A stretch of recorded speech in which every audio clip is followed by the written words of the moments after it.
Welcome back everybody to another edition of Nain Shorts.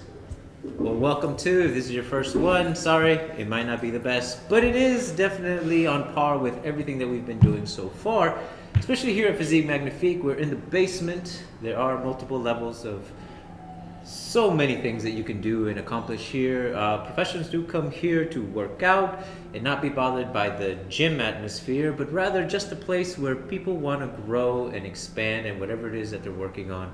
We have martial arts, Olympic, weightlifting. We have all sorts of other machines upstairs for whatever it is that you need. So if you're ever in the area, there's 387 Grand Avenue in South San Francisco. Stop on by. Come talk to us. Or I guess me in this case, because I am now the head of the martial arts program that we have here, based off the Bladed Mind, now intuitive protection concepts. And as such, I now have more responsibility that Rick has thrown into me because he didn't want to do it himself, because he's lazy or incompetent. I'm not 100% sure which just yet. But because of this role, I am now focused on what sort of instructor I want to be and the pitfalls that come with that, because as you can see, we also do colleague conversations, which we've spoken to many other martial artists and other professionals in reference to how they go about teaching, how they express themselves, how they came about what they're doing now, and so on and so forth. Just a lot of cool stuff. Check that out if you haven't already. Like and subscribe, of course, to both. But definitely a lot of questions do come up in these conversations, a lot of history, and not all of it is good. Not all of it is positive or heartwarming in any way, shape, or form. And I'm trying to avoid those pitfalls as an instructor. Right now, the worst I can do is give the information incorrectly and mess up the students' progress. And really that's as far as I can really go as an instructor when it comes to mistakes. But I intend to do this for a long time. I intend to train, and in order to grow and expand, I have to teach. So I intend to do that as well for as long as I possibly am able to. And over time, whether it's success or ego, I may wrong a student. Now, what do I mean by that? Well, there has been, unfortunately, examples that we've heard and personal stories that we've been told where there's a falling out. There's a disconnect that happens with an instructor. Now, part of that, the student idolizes the teacher. And we've talked about this on the show before in reference to what happens when we make somebody bigger than, when we put them on a pedestal. You've heard the saying, never meet your heroes because they're going to let you down, that sort of thing. So we turn these people into our heroes, and then we're let down. So things fall apart.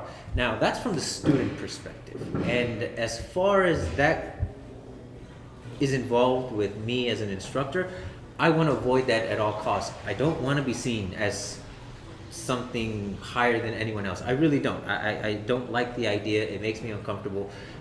Skin crawls. No. I know what I know, and I want to pass it on. I want the students to grow. I want them to expand, and that's my focus. That's what I'm doing. But if I succeed, that success of that student and their efforts is going to reflect on me. Not because I wanted to, but that's just the culture, folks. Your student is doing good, all of a sudden, hey, Nain must be a competent teacher. So now the focus is back on Nain. I don't know why that is, but it is a reality in the martial arts world. But that's from the student to instructor. But what about me as the instructor? How can I wrong a student to the point where they leave, where there is friction, where we're no longer working together? Where either I screw them over on something or I do something that dispels the image of what I'm supposed to be completely. Well, first of all, how do I even determine whether it's something that I did as the instructor? And I think based on the examples that I've heard, it's pretty simple. You have this one diligent student that shows up early, leaves late, is constantly there with you, is taking you to places, is helping you being promoted, isn't necessarily the most skillful student, but they're there. They're constantly there. And then all of a sudden, they're not. They're gone. Now, why is that? What happened? You can chalk it up and saying, oh, well, they just moved on, they went to something else. Or we can dig in deeper and try to figure out what is it that I did as an instructor that turned them off, put them off completely. Did I completely dismiss them because they weren't the star students? Did I overlook their efforts and even chastise them for not living up to my expectations as the instructor? Because, folks, we're human. And if we reach any sort of success, if we are put on any sort of pedestal, even if it's an inch above, how deeply could we fall into that neuroses of saying, okay, I really am this good. I really am the grandmaster. I really am the guy. And everyone should bow to me. It sounds a little ridiculous. And I'm pretty sure, out of respect, nobody really goes around talking like that. But unfortunately, I've met people that kind of give that air. Not bad-mouthing anybody in particular, I'm just saying that there's all kinds of people in every organization. And in the martial arts, it's no different. Our egos get in the way. Our prides get the best of us. And we think ourselves infallible. So then we come across a student who's growing, who's expanding, who wants to take things in a direction that is going to benefit your art. But you disagree with it. You disagree with it, and you make sure that they know that it's wrong, that it's incorrect. So does that turn them off? And do we even have enough humility to say, you know what? I messed up. I'm the one who maybe didn't meet the student halfway. Maybe I wasn't open to the idea of a student giving an idea that I couldn't even consider. How do I keep myself from continuously being so open-minded that I'm accepting of their personal growth, their own ideas and ingenuities that come into the art itself, based on the things that I'm teaching them, without losing myself? Because you can't be too open-minded. You can't all of a sudden, oh, yeah, that's right. We're going to add that on. Oh, yeah, that's correct. We're going to add that on. Then you're going to lose whatever sense of self you have and what made you good to begin with. So how do you keep that balance where you stay genuine to who you are and what you learn, but you're also flexible enough to either incorporate or at least acknowledge the growth of that particular student without causing such friction that you lose all touch with them? Because if the idea then is to continuously grow and expand, reach new heights, reach new places with the art, then there are changes that will have to happen.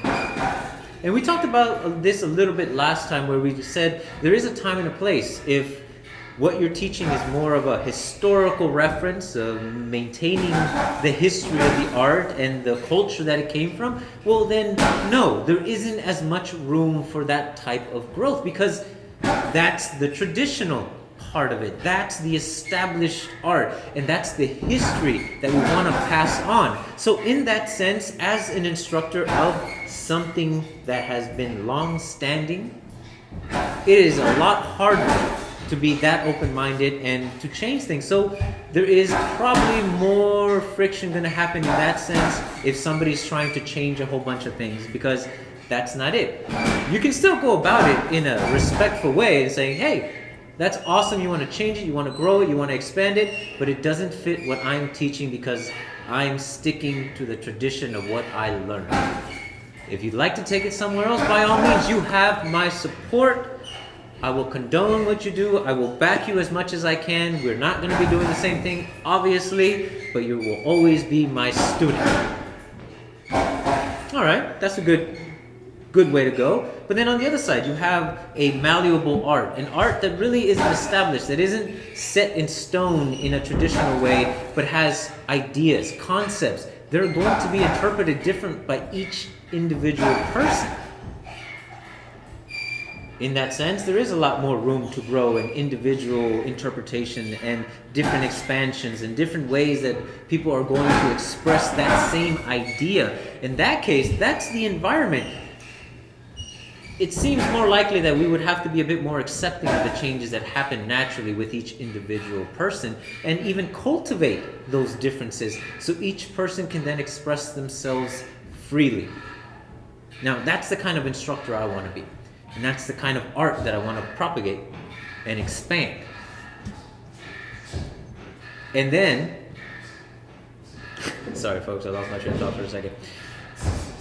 And those are just examples, the two different extremes from different sides and everything in between. But ultimately, what happens is we find ourselves being held in such a light, and folks, we're going to mess up. I know I am. I'm definitely going to mess up as an instructor. And I hope that my mistakes are caught quickly enough, that my students are comfortable enough to speak up and say, hey, I don't know if that's correct, but it doesn't feel right. And that I have enough humility within me to say, oh crap, that really was my mistake. And for those that have already gone through it, how was it rectified? Did your instructor realize that they kind of crossed the line and that's the reason you're no longer with them? Was it you who had to swallow their pride and go up to your instructor and make amends? Or did you guys just meet after years and just start talking like if nothing had ever happened and neither of you acknowledged that there was a falling out? Or did you and your instructor reach your deathbeds never reconciling, never really rejoining and burying that hatchet? Because unfortunately, stuff happens. Things fall apart. Families break and move away from each other. Is it right? I don't know. Is it wrong? I don't know. All I know is that these are possibilities that I would like to avoid as an instructor. These are things that I don't want to fall into. I don't want to lose students to internal strife.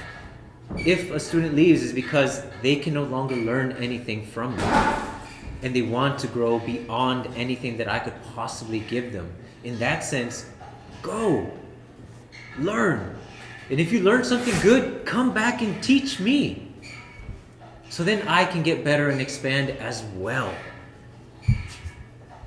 So, these are the things that I now consider as an instructor. These are the things that I try to contemplate. Not on a regular basis, but enough to have some sense that I don't become victim to my own hubris, that I don't become victim to my own pride and my own idiocy, really. Because we all still have so much to learn, and we all still can grow so much more if we're willing to continue being a student. The part about being an instructor, it isn't because I reached a certain level and there I am. It's because that's what's needed to continue my learning. At least that's the mentality that I have and that I've adopted and that I will try to keep alive as long as possible. And if any of you ever see me not doing that, call me on it. Please, I invite you to, because I don't want to be that guy. I want to be the instructor that's still constantly growing and is only really instructing for the sake of those students, but also for personal growth. Now, I don't know what your experiences are. I don't know how you handle that, but I hope everything that has fallen apart, you have been able to mend with your students, with your instructors, and that your relationships ended on a good note, that the break was natural because, well, you were just going in different directions, but there was no animosity behind it. And if there was, I really hope you find a way to reconcile. And more than that, folks, it's just something to contemplate. Thank you very much for joining me on another one of Nain's shorts. Hope this is helpful. Hope you enjoyed it. So, till the next one. 3, 2, 1, cut!